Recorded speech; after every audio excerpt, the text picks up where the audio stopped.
non, mais désolé, un peu mon beau chat parce que j'avais oublié que j'avais du monde chez vous.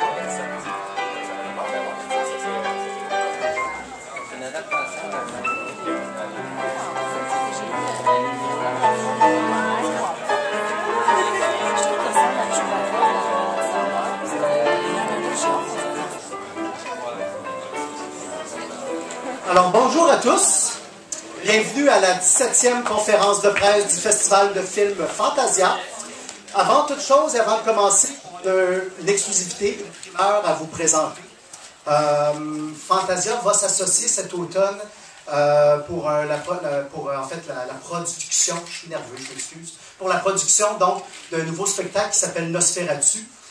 Pour ceux qui se souviennent, on avait déjà travaillé avec Gabriel Thibodeau par le passé. On avait fait Métropolis il y a 3 ans avec un orchestre de chambre. On avait fait Le Fantôme de l'Opéra il y a 2 ans avec un orchestre symphonique. Emballé par cette expérience, puis parce qu'on avait un désir de collaborer ensemble, oui, voilà. Fantasia a décidé de s'associer avec Gabriel et Radio-Canada et la Cinémathèque québécoise et la Place des Arts, évidemment, pour présenter le 28 octobre prochain, en grande première mondiale, Nosferatu, avec une toute nouvelle symphonie écrite spécialement pour l'occasion par Gabriel Thibodeau. Je vous donnerai un petit peu plus de détails dans quelques instants, mais Gabriel va vous interpréter une séquence de 2 minutes de la symphonie qui a été écrite pour le spectacle. Alors, place à la musique. Qui vous donnera tous les détails. Les billets tombent en vente cette semaine. Alors, et Nosferatu, vous l'aurez compris, c'est le grand classique de Murnau, grand classique du cinéma muet. Et donc, il y aura un orchestre symphonique sur scène qui interprétera ce que vous avez vu. C'est une version réduite de 3 musiciens, mais ça va être vraiment un grand orchestre qui jouera en même temps que le film sera projeté à l'écran. D'ailleurs, Gabriel Thibodeau, on va retravailler avec lui cet été. Je vais en profiter tout de suite pendant qu'on parle de Gabriel. On collabore avec le festival Juste pour rire cette année pour organiser une grande projection extérieure gratuite sur la scène Vidéotron. Ça s'appelle Les Rois du rire. C'est 3 courts-métrages muets, un de Charlie Chaplin, un de Buster Keaton et un de Laurel et Hardy. Et Gabriel sera au piano sur scène pour accompagner simultanément ces 3 courts-métrages. Donc, le spectacle aura lieu... où est-ce que j'ai mes dates? Alors, c'est le 22 juillet prochain sur la grande scène Vidéotron. Donc, du site Juste pour rire. C'est une première collaboration ensemble comme ça sur un tel spectacle. Et voilà, en espérant que le soleil soit des nôtres. Alors, ça va être Les Rois du rire le 22 juillet 2013 à 21h30. Alors, voilà. J'en profite tout de suite pour vous présenter notre affiche pour ceux qui ne l'avaient pas encore vue. Elle a été créée et en fait, elle est dédiée à la mémoire de Michael Ryan. On a fait un concours ce printemps où on a demandé à des gens de nous soumettre des concepts pour l'affiche. Et on est tombé en amour avec ce concept-là que Michael nous a présenté, qui met en vedette Icar, ou Icarius pour les anglophones. Et malheureusement, Michael est décédé quelques semaines après qu'on a décidé de recevoir son prix. Donc, c'est avec beaucoup d'émotion que nous dédions. Je suis nerveux, je m'excuse. Que nous dédions donc l'affiche de 2013 à la mémoire de Michael Ryan. La conférence d'aujourd'hui va être un petit peu différente. Pour ceux qui sont déjà venus, vous savez qu'on a tendance à faire souvent des tendances relax, les conférences qui sont beaucoup longues. Donc, dans un premier temps, pour ceux qui sont pressés, qui doivent partir à midi, nous allons avoir une première section de 45 minutes où on va essayer vraiment de faire une synthèse de toute l'édition, de toutes les choses que vous avez besoin de retenir dans les grandes lignes. Et cette section de 45 minutes-là sera suivie où on enchaînera avec nos principaux programmateurs qui viendront vous présenter les films vedettes de l'édition 2013 et qui vous proposeront quelques bandes annonces pour vous mettre en appétit. Alors, depuis évidemment la toute première édition, le festival a toujours pu compter sur le support d'un certain nombre de commanditaires et d'annonceurs. Alors, cette année, nous avons pas moins que 32 commanditaires partenaires cette année et 175 annonceurs. J'en profite pour les remercier tous individuellement. Pour ce qui est des commanditaires, je vais vous les nommer rapidement parce que c'est important. Un festival n'existerait pas sans le support de tels commanditaires. Donc, sympathico.ca et Ubisoft Divertissement s'unissent encore cette année pour être co-présentateurs du festival. Un grand nombre de commanditaires qui sont de retour ou qui s'ajoutent à nous, donc en vrac, HMV, Super Club Vidéotron, Anchor Bay, McCaslin, Barefoot Wine, Gourou, Thai Express, Simple et Chic, Le Local, Taxi Diamond, Studio Moco, l'ARRQ, l'Association des réalisateurs et des réalisatrices du Québec, l'Union des artistes, l'Union des artistes, voilà, Hong Kong Economic and Trade Office Canada, le Japan Foundation, le Consulat général de France à Québec, le Polish Film Institute, le Consulat général d'Israël à Montréal et le Consulat général du Mexique à Montréal. On a aussi un très grand nombre de partenaires que je me dois de remercier. L'Université Concordia, la Cinémathèque québécoise, et j'en profite pour remercier la Cinémathèque de nous accueillir encore cette année, tant pour la conférence de presse que pour notre section de programmation qui aura lieu ici pendant le festival. Et j'en profite pour souhaiter, et tous les membres du festival s'unissent d'une seule voix pour souhaiter un bon 50e anniversaire à la Cinémathèque québécoise. La Société des arts technologiques de Montréal, le Bureau du cinéma et de la télévision du Québec, le Bureau du cinéma et de la télévision de Montréal, Postmoderne, Entreprise Vidéo Service, Concept Audiovisuel, One Chuck, Spirafilm, Human Digital, Irish Embassy, Le Nouvel Hôtel ainsi que le réseau Admission. À ça s'ajoutent aussi des partenaires médias qui ont été très généreux avec nous cette année. On pense à ZTV, Télétoon, 24 heures, Addict TV, MaTV, CISM et CJLO. Et évidemment, les partenaires publics qui se joindront à nous encore cette année. Alors, on peut compter sur le support d'institutions telles que Téléfilm Canada grâce au programme de promotion, la Société de développement des entreprises culturelles du Québec, la SODEC, donc avec son programme d'aide à la promotion et à la diffusion. La participation de Tourisme Québec avec le programme Aide financière aux festivals et aux événements touristiques dont nous faisons partie. Le secrétariat à la région métropolitaine dans le cadre du Fonds d'initiative et de rayonnement de la métropole. Le Bureau des festivals et des événements culturels de la Ville de Montréal, programme de soutien financier aux festivals et aux événements culturels. Tourisme Montréal et le Conseil des arts de Montréal. À mes côtés, j'ai aussi une autre affiche. C'est une nouvelle collaboration qu'on a cette année. Et j'en profite pour souhaiter la bienvenue aux gens du FNC qui sont parmi nous ce matin. L'année dernière, on avait une collaboration ensemble pour rendre hommage au studio Nikatsu, le studio japonais qui fêtait ses 100 ans. Emporté et enjoué par cette expérience-là, on a décidé de recollaborer ensemble cette année et de rendre hommage au western spaghetti, donc au western italien des années 60 et 70, avec le projet qui s'appelle Projet Django. Donc, c'est une sélection de films qui sont présentés dans un premier temps à Fantasia et ensuite une nouvelle sélection qui sera présentée dans le cadre du FNC qui aura lieu en octobre prochain. Alors, voilà pour notre collaboration avec le FNC. Sans plus tarder, on va sauter dans le vif du sujet et on va aller dans le cadre de la programmation. Fantasia, depuis quelques années, organise un week-end thématique qui s'appelle le Fantastic Week-end du court-métrage québécois.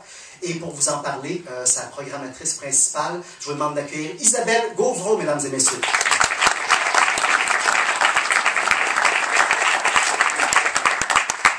Bonjour. C'est toujours excitant de venir présenter les courts-métrages québécois. Fantasia est très fière de supporter le court-métrage québécois sous toutes ses formes. C'est vraiment un grand plaisir. Cette année, on a visionné presque 400 courts-métrages. On en a programmé 126. On partait pour faire 8 programmes. On en fait 10. On est tombé en amour, c'est ça qui se passe. Cette année, on est à la Cinémathèque québécoise. C'est du 26 au 28 juillet. Alors, les détails sont disponibles dans le programme et sur le site Internet. Je vais juste vous donner une idée en vous parlant de quelques films qui ont été des coups de cœur cette année, mis à part ceux qui sont dans le feuillet pour la conférence de presse, le communiqué de presse. Alors, je voudrais parler de Joyeux Festin, qui est un faux documentaire sur un homme qui doit manger des filets de poisson de chez McDonald's pour combattre son cancer de l'estomac. C'est hilarant, c'est super bien joué, je vous le conseille fortement. Vie pourrie 4, vous cherchez des bons dialogues. Charles-Louis Thibault, il est imbattable sur un anti-climat pour cruiser une fille. C'est génial, il dit les pires affaires qu'on ne peut pas imaginer et le deliver est excellent. La table d'Isabelle Grondin, pour ceux qui connaissent Isabelle Grondin, j'ai pas plus à dire que ça. Nini, qui est un concept qui m'a vraiment jeté à terre. Quand j'ai vu le film, j'étais pas consciente.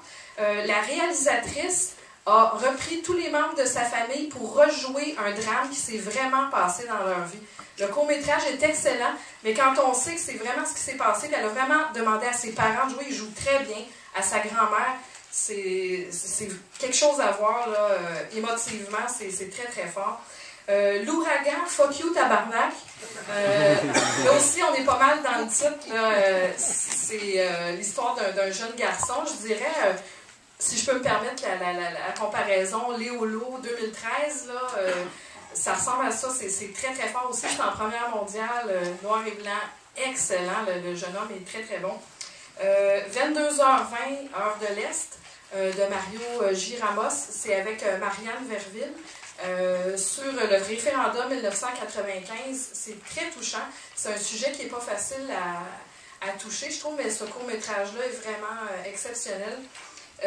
Ensuite, je sais qu'ils sont ici, l'équipe de Céramique Tango, une allégorie sur la maladie. C'est très poétique, c'est presque dansé au niveau visuel, c'est très très beau. Et film de Jessica Louisé, qui est ici elle aussi, Avant la fin du monde, avec Caroline Davernas et Sébastien Huberdeau. Excellent. Alors, 126 films, vous imaginez qu'il y en a pour tous les goûts. Les programmes sont très éclectiques. Je vous invite à venir à ce rendez-vous du cinéma québécois. Merci.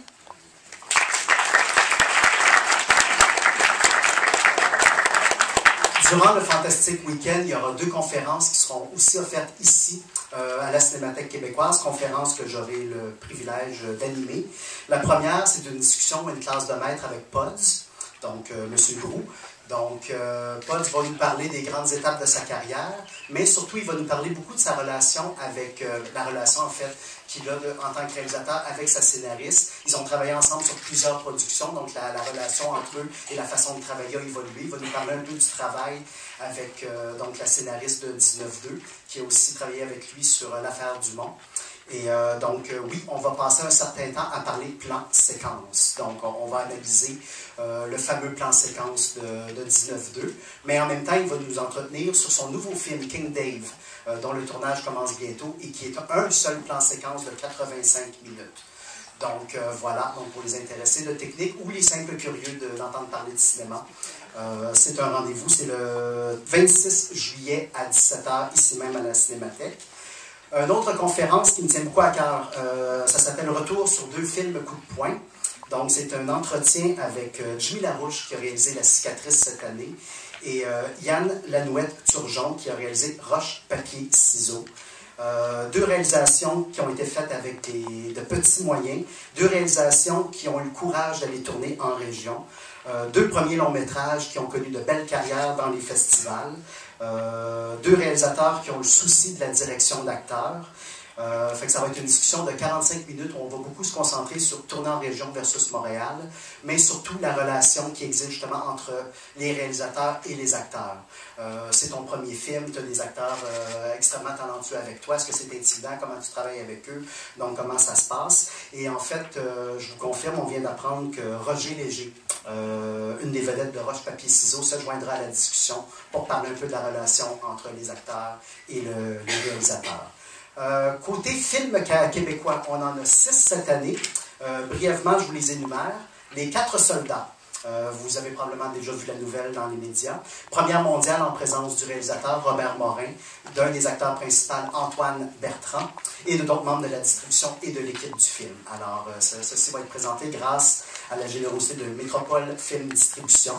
Imaginarium, une première nord-américaine d'une coproduction qui est réalisé en parallèle, en fait, avec un album concept d'un groupe métal finlandais, Nightwish, et c'est présenté grâce à Caramel Film. Discopathe, première mondiale du premier long-métrage de Renaud Gauthier, en présence des acteurs et des artisans du film. Film intéressant, je vous le conseille. Pin-Up Dolls on Ice, le titre dit tout. Première mondiale de ce nouveau long-métrage, là aussi en présence du réalisateur, des acteurs et de l'équipe technique.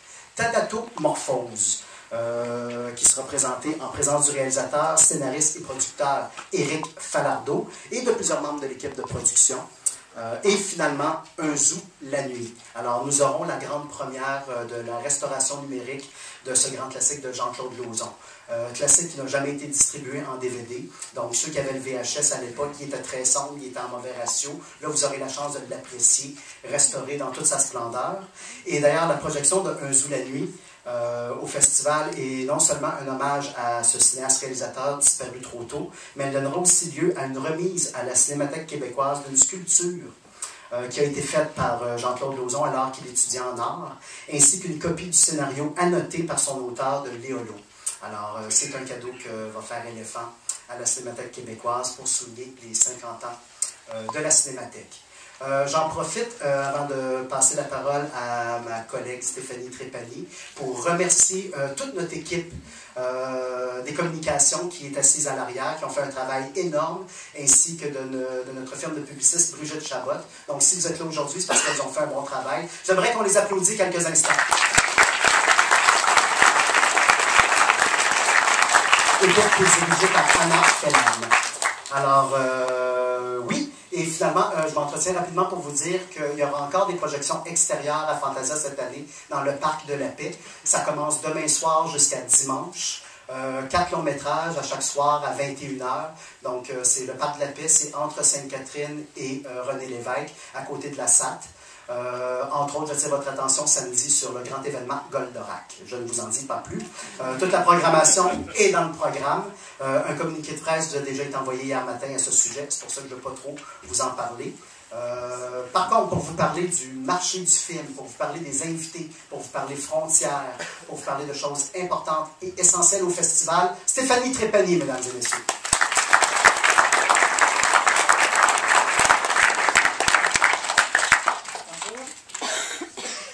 L'année dernière, Fantasia avait innové en créant le premier marché de coproduction internationale à se spécialiser sur le cinéma de genre et à mettre en lien l'Europe et l'Amérique du Nord. Et nous l'avions appelé le marché de coproduction internationale Frontières.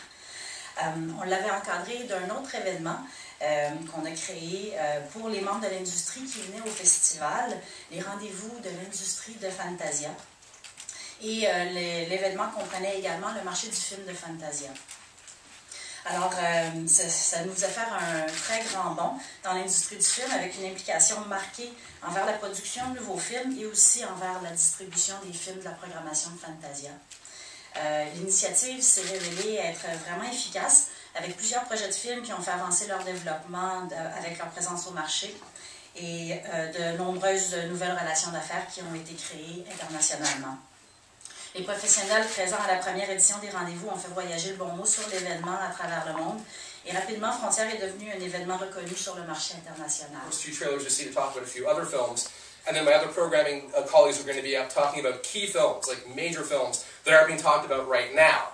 So don't think after 5 minutes, okay, I got the whole thing. You didn't. But if you do have to leave, you can see everything on our website or in this incredible program guide, which I hope you've all taken. Look at the size of this thing. This represents 8 months of intense work on behalf of the entire team of watching so many films you would not believe. To program over 120 films, you have to watch a lot of bad films to find the truly exceptional ones. And some people say, oh my God, it must be so much fun to get paid to watch films for a living. And it really is. But at the same time, if you saw some of what we had to see, if you spent like 8 hours watching only, and you can have one day where you watch 8 hours of nothing you like. And those days are not very rewarding. But anyways, needless to say. But yes, this thing is enormous. It represents 8 months of work. Please look through it carefully. I know that it's almost like asking you to read the phone book, giving you this to read. But, you know, our book is sexier, more colorful, and more educational than any phone book you might already have in your homes. So please, do go through this and go through it carefully and diligently, because there's so much you're going to want to talk about, I assure you. On to actual films that you will be seeing in the next 3 weeks of the festival. The film d'ouverture, the opening film, will be the North American premiere of Takashi Miike's Shield of Straw. You were mortified into silence! I'm sure you're familiar with Takashi Miike, an incredible Japanese filmmaker. We've been showing his work since 1997. Fantasia was actually the first festival in North America to show any films from Miike, with our North American premiere of Fudo back then.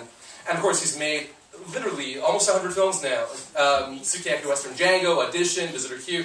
a million films. Every year we tend to have at least 2 films of his because he's so prolific in every kind of genre. So this film is a policier thriller.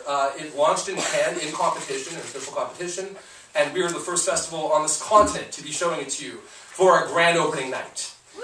Yeah!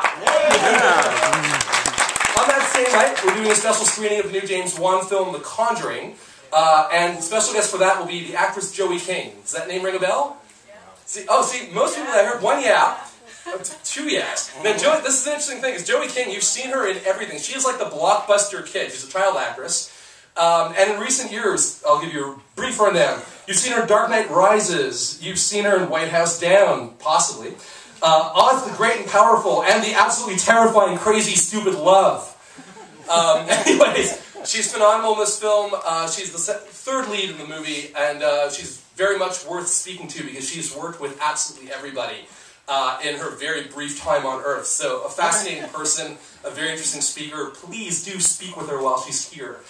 Okay, we talked about the opening film, the closing film. Canadian premiere of the new Edgar Wright film, the apocalyptic comedy The World's End. Yeah. Starring Simon Pegg and Nick Frost. Edgar Wright will be here for the screening, so will Nick Frost. Alright, moving on. Our Lifetime Achievement Award will be given to the great Andrzej Zulawski. Indeed, we're really excited. For those who don't know, Zulawski is an absolute genius of singular filmmaking. There's nobody on this planet who makes films in the way that he does.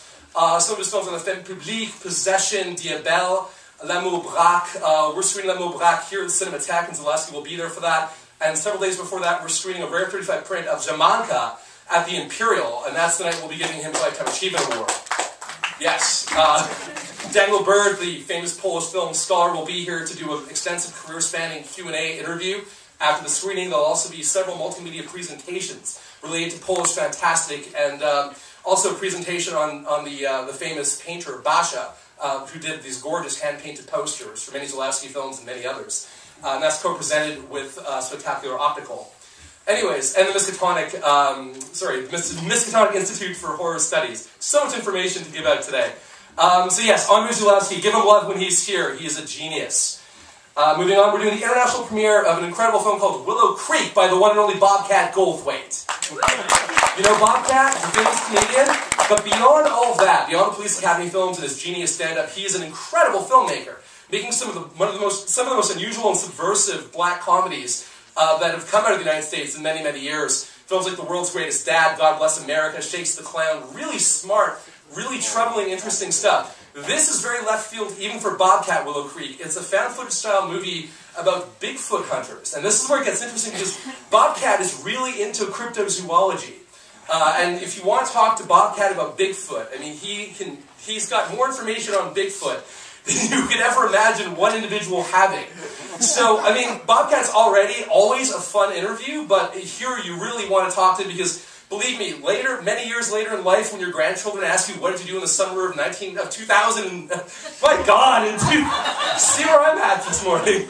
When your grandchildren ask you, what did you do in the summer of 2013, you can say you talked to Bobcat about Bigfoot, and they'll be like, what? So anyways, you want to do that, believe me. Bobcat is a truly hysterical and very smart, funny guy. And also, while he's here, he's going to be doing a special presentation at the Apple Store. You know how iTunes have their Meet the Filmmakers things they do. It's a series they do internationally. So they're going to be doing one in Montreal during Fantasia as a co-presentation with us. Bobcat will be there for an hour-long interview.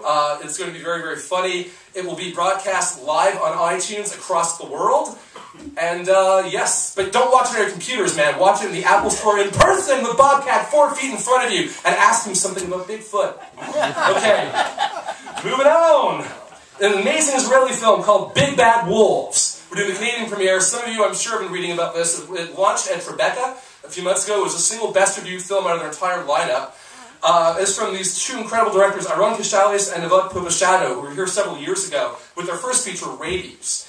This movie, and that, yeah, Rabies is great. This is a whole other breed. This is such a phenomenal film. It's probably personally my favorite film of all of 2013. It is mind-blowingly great, incredibly well-directed, intense, disturbing, funny in a strange way. It's actually, imagine like an Israeli fusion of the Coen brothers and Park Chan-wook, doing a film like the Sept Jours de Taillon as the most sinister and upsetting comedy, black comedy, that you could imagine. That's Big Bad Wolves. You'll see a trailer for it in a moment.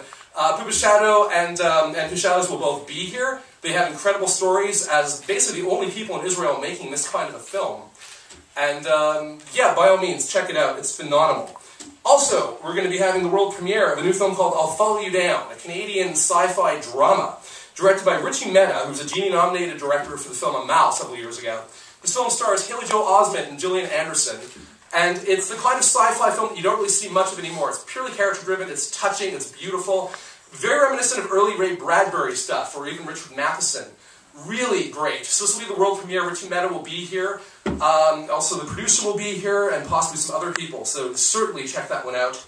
I should mention as well, they're going to be, you heard about the Pods panel coming up. There's going to be also panels with Bryan Singer, the director of the X-Men films at Pupil. So many films. He'll be here, and also the British composer Simon Boswell will be doing a panel. Boswell, of course, scored for Jodorowsky, for Argento, for Lamberto Bava, Richard Stanley, for so many different people, Danny Boyle, anyways, the list can go on forever, Clive Barker. So yeah, Simon Boswell's a genius, phenomenal musician, and you can meet him here and talk to him. And last but not least, just to give you a sense of one of the other things we're about to see a trailer for, a South Korean film called The Wait, which launched at Venice last year. It won the amazingly titled the Queer Lion Award at last year's Venice Film Festival. We're doing the North American premiere. It's a gorgeous film from a new director named Yeon Kyu-hwan. And Nicole Archambault, this is really his you'll meet him in a moment. This is one of his coups of the lineup. It's like a more taboo, trash, and delicatessen-air Jean-Pierre Jeunet as a South Korean auteur. The trailer says it all. It's absolutely breathtaking. So without further ado, check out the trailers. I'll be back to gab a bit more about some other films and bring up the rest of the team. Amazing stuff coming up, so don't leave. Cheers. J'ai l'honneur de recevoir les éloges des cahiers du cinéma et qui revient en grand avec, comme toujours, de surprenantes déconstructions du cinéma de genre. En 2013, 11 longs métrages ont été retenus pour représenter ce versant explicitement ludique du festival Fantasia. Et alors, bien que l'épouvante et la science-fiction y sont de nouveau à l'honneur, on remarque cette année une place importante à la comédie. En témoigne le film d'ouverture de cette 4e édition de Caméra Lucida, l'hilarant It's Me de Satoshi Miki, le réalisateur du magnifique Adrift in Tokyo que vous avez tous pu découvrir et adorer il y a quelques années de cela à Fantasia. Il est cependant ici à la barre d'un projet complètement différent, une délirante histoire de doppelganger qui rappelle à la fois l'humour de Boris Vian et l'inquiétante étrangeté propre à Franz Kafka. Ça donne un curieux hybride à la fois de fantaisie comique et de thriller surréaliste, donc le type de mutation que l'on a l'habitude de voir à Caméra Lucida. Et Satoshi Miki sera présent lors de la soirée d'ouverture de la section pour présenter ce film en première canadienne. Nous sommes également très heureux d'être l'hôte de la première mondiale d'une véritable découverte, le genre de truc que l'on trouve toujours dans le processus de programmation et qui rend le travail tellement enrichissant, soit OXV, The Manual du Britannique Darren Paul Fisher, un film tout à fait étonnant qui conjure, tenez-vous bien, humour pittonesque typiquement british et théorie existentielle d'universitaire insomniaque, ça je m'inclus là-dedans, afin de nous propulser dans un univers excentrique qui va rappeler celui de Michel Gondry. Ensuite, présenté à Sundance et à la 15e des réalisateurs à Cannes, Magic de Sébastien Silva est une œuvre puissante qui joue constamment avec les attentes du spectateur. Ce qui semble être au départ une comédie de situation typique se transforme sournoisement en un poignant drame psychologique qui va vous laisser béat. Et ce film donne la vedette à Scott Pilgrim en personne, Michael Cera, mais qui est cette fois-ci dans un contre-emploi tout à fait déconcertant. Vous allez être surpris de le détester. Il perd tout son charisme dans ce film. Vous venez tout juste de voir la bande-annonce de The Wait, l'un des points de force de Caméra Lucida cette année. Comme disait Mitch, c'est le récipiendaire du Queer Lion à la dernière Mostra de Venise. Ce drame fantaisiste aborde avec violence le thème du rapport au corps et nous introduit à un auteur majeur du cinéma coréen, le surdoué Yeon Kyu-hwan. Présent à Montréal pour l'attendue première de Your Next d'Adam Wingard, la figure de proue du mouvement Mumblecore, un mouvement du cinéma indépendant américain, Joe Swanberg, sera également sur place pour assister à la première mondiale de 24 Exposures. Swanberg est un cinéaste aux références particulières et il offre avec 24 Exposures une relecture métafictionnelle des thrillers érotiques de fin de soirée, genre avec lequel certains nous sont familiers. qui donne la vedette à Adam Wingard lui-même, ainsi qu'à son scénariste Simon Barrett. Je ne pourrais tout simplement pas passer sous silence une seconde découverte, soit la première internationale d'Across the River de l'italien Lorenzo Bianchini, qui tranquillement s'impose comme l'un des noms majeurs du cinéma d'horreur. Donc son Across the River est un drame d'épouvante intimiste se déroulant dans une forêt habitée par une présence mystérieuse qui promet d'être, et là je ne mange pas mes mots, l'expérience la plus terrifiante de Fantasia 2013. Dans un registre similaire, l'angoissant Les Gouffres, présenté en première nord-américaine, permettra au public de découvrir l'œuvre exceptionnelle du français Antoine Barrault, un auteur qui pose un regard tout à fait original sur les codes et conventions du cinéma de genre. Donc, en plus du déjà évoqué Thanatomorphose du Québécois Éric Falardeau, Caméra Lucida inclura également les remarquables succès festivaliers Ali du Mexicain Sébastien Hoffman et l'ovni cinématographique Number 10 Blues Goodbye Saigon du Japonais Nonio Osada, qui sera présenté en présentation spéciale puisqu'il s'agit d'un type de rétrospective. La section se clôturera avec la première internationale de Go Down Dead d'Aaron Schimberg, le fruit d'une pure folie créatrice. Tenez-vous bien, le réalisateur, son récit se situe dans un village américain du siècle dernier, et au lieu d'essayer de le trouver en décor naturel, il a préféré le construire dans un hangar à Brooklyn. Et ce film donne l'impression de visionner l'adaptation au grand écran d'une chanson macabre de Tom Waits. On retrouve tout à fait l'univers de ce chanteur, mais également l'esprit du romancier William Faulkner. C'est vraiment un film qu'il faut voir pour le croire. Passons brièvement du côté du documentaire, qui est comme à chaque année à l'honneur grâce à la section Documentaries from the Edge, qui célèbre en 2013 son 7e anniversaire. Fantasia est fier d'accueillir cette année l'habitué Richard Stanley, qui présentera en première mondiale son dernier né, L'Autre Monde, une enquête sur le mysticisme menée dans une région perdue du sud de la France où le surnaturel fait partie du quotidien de ses habitants. Bénéficiant d'une direction photo de Karim Hussein et d'une trame sonore de Simon Boswell, qui seront également présents sur place à Montréal, ce film vous fera croire à la sorcellerie et vous entraînera de l'autre côté du miroir. Tous ceux ayant assisté au spectacle de la formation Rock de National le mois dernier, et c'est un spectacle renversant pour ceux qui étaient le savent, seront heureux de les retrouver sur grand écran dans l'hilarant Mistaken for Strangers, réalisé par Dom Benninger, le frère du chanteur Matt. Ce triomphe de cinéma-vérité nous montre le groupe sous son vrai visage lors d'une tournée tout à fait chaotique, et pour citer le dernier album du National, Trouble Did Find Them. Présenté en première internationale, le succès de South by Southwest Rewind This de l'américain Josh Johnson donne la parole à, entre autres, à Tommy Goyan, Frank Anamateur et Jason Assigner, afin de revenir sur l'âge de la vidéocassette ainsi que toute la cinéphilie qui s'y rattache. Les fans de John Waters ne voudront pas manquer I Am Divine du réalisateur Jeffrey Schwartz, qui nous a donné en 2008 le Spine-Tinger de William Castle Story. Donc, comme l'indique son titre, ce film revient sur le parcours improbable de Divine, l'irrésistible drag queen de Polyester, Airspur et Pink Flamingos.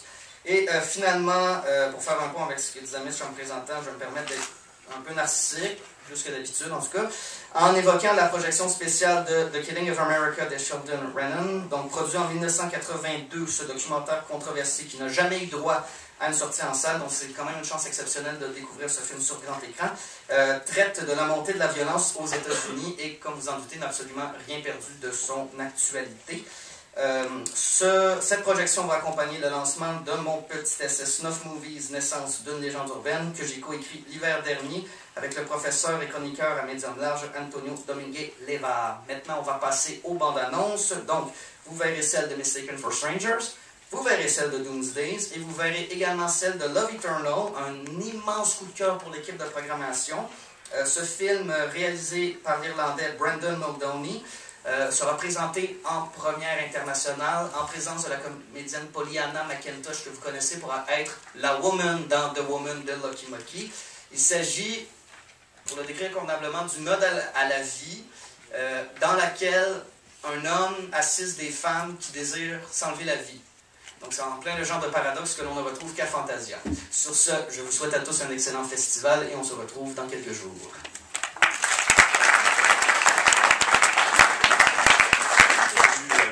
Au Québec en tant que la bataille des planètes et qui mettait en vedette la fameuse Force G. Donc la version live-action de Gatchaman de Toya Sato sera présentée pour la toute première fois en dehors du Japon, chez nous, à Fantasia. Les meilleurs artisans de la science-fiction japonaise se sont joints à une distribution de premier ordre pour livrer Une œuvre absolument spectaculaire. Vous serez à même de le constater dans la bande-annonce qui sera présentée après nos allocutions. Fantasia aura aussi le privilège de présenter la première mondiale de The Apology King de Nobuo Mizuta. Dans cette comédie complètement cinglée, un maître des excuses et des révérences aide des gens maladroits ou qui manquent juste totalement de classe à se sortir de situations délicates qui prennent toujours des proportions démesurées, allant même jusqu'à l'incident diplomatique. Nous avons aussi la chance de présenter la première internationale de la comédie I'll Give It My All Tomorrow de Yuichi Fukuda, où un procrastinateur en crise de quarantaine quitte son emploi et par le fait même sa dignité pour devenir un auteur de manga. Du même réalisateur, le pastiche des films de Marvel, HK Forbidden Superhero, porte le pervers masqué au grand écran et démontre à peu près de quoi aurait l'air Spider-Man s'il recevait ses pouvoirs en sniffant des petites culottes. Nous sommes très fiers d'avoir pu mettre la main sur la première internationale du long-métrage Hello My Dolly Girlfriend de Takashi Ishii. Celui qui a marqué Fantasia avec Freeze Me et le diptyque Gonin revisite le côté sombre de la psyché humaine dans cet hybride de thriller de fantasy et de film érotique superbement mis en scène où un loser découvre une poupée grandeur nature qui prend vie. Donc d'autres cinéastes aussi qui ont marqué l'histoire de Fantasia nous accompagnent pour notre grand retour à l'Impérial. Les spectateurs pourront revisiter le cinéma de Shion Sono avec le film Bad Film, un projet de jeunesse tourné en mode guérilla en 1995 et qui a été complété l'an dernier. Hideo Nakata, l'homme derrière Ringu, est enfin de retour au J-Horror avec The Complex qui a eu sa première mondiale au Festival de Rotterdam.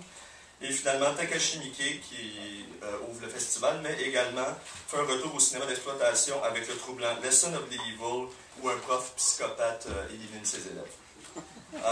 En passant, ces 3 films seront tous présentés en première canadienne. La Corée du Sud n'est pas en reste avec 8 films visitant une incroyable panoplie de genres cinématographiques. La première canadienne de Secretly Greatly, du réalisateur Jang Chol-soo, dont le premier film Be Devil avait été sélectionné à la Semaine de la critique à Cannes, viendra enflammer l'Impérial avec son mélange de comédie hilarante, de thriller et d'action à couper le souffle. Cette histoire d'espion nord-coréen qui doit jouer l'idiot du village en attendant l'assignation qui lui apportera la gloire a battu le record de la soirée d'ouverture la plus lucrative de l'histoire de Corée.